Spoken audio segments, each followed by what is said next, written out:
नमस्कार, आपण पाहत आहे आदर्श महाराष्ट्र न्यूज। 3 डिसेंबर रोजी जागतिक दिव्यांग दिन उमरगा येथे उत्साहात साजरा। सविस्तर असे की तालुका उमरगा, जिल्हा धाराशिव येथे जागतिक दिव्यांग दिनानिमित्त विविध दिव्यांग विद्यार्थी उमरग्यात हुतात्मा स्मारक येथे उपस्थित होते। अपंग, मतिमंद, अंध, मूकबधिर इत्यादी प्रकारचे दिव्यांग जनमेळाव्यात सहभागी झाले होते। निवासी मूकबधिर विद्यालयाचे विद्यार्थी व शिक्षक वृंद व कर्मचारी रॅलीमध्ये सहभागी झाले होते।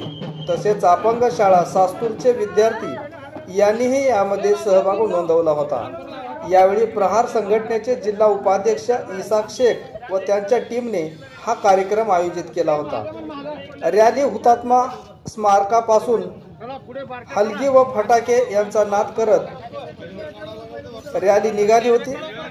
छत्रपती शिवाजी महाराज चौकात येऊन आदर्श शिक्षक रत्न पुरस्कार भगवान वाघमारे व रामेश्वर मदने तालुका अध्यक्ष यांनी छत्रपती शिवाजी महाराज यांच्या पुतळ्यास पुष्पहार अर्पण करून अपंग दिनाचा जय जयकार केला व मूकबधिर विद्यालयाच्या विद्यार्थी यांनी लेझिम पथकातून जनतेचे लक्ष वेधून घेतले।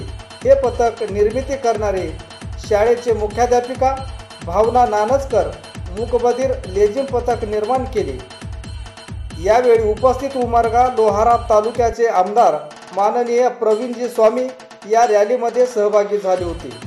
तसेच अण्णाभाऊ साठे चौक येथे पुष्पहार अर्पण करून डॉक्टर बाबासाहेब आंबेडकर यांच्या पुतळ्यास जिल्हा उपाध्यक्ष यांनी पुष्पहार अर्पण करून अभिवादन केले।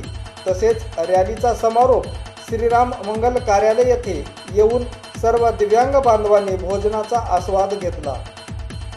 हेलर केलर यांच्या फोटो प्रतिमेचे पूजन जिल्हा उपाध्यक्ष इसाक शेख व भगवान वाघमारे यांच्या टीमने केले व या कार्यक्रमाला भगवान वाघमारे यांनी मार्गदर्शन केले, तर राहुल मन्नाडे, फारुख बागवान, सोहेल जमादार, तौफिक शेख, लक्ष्मण गायकवाड, नागराज मसरे, स्वामी बसवराज शिवया इत्यादीचा कार्यक्रम यशस्वी करण्यासाठी सहभाग होता। या कार्यक्रमासाठी पोलीस उपनिरीक्षक भराटे साहेब व त्यांच्या सहकार्याने कार्यक्रम यासाठी सहकार्य केले। असेच ताज्या अपडेट पाहण्यासाठी पाहत रहा आदर्श महाराष्ट्र न्यूज।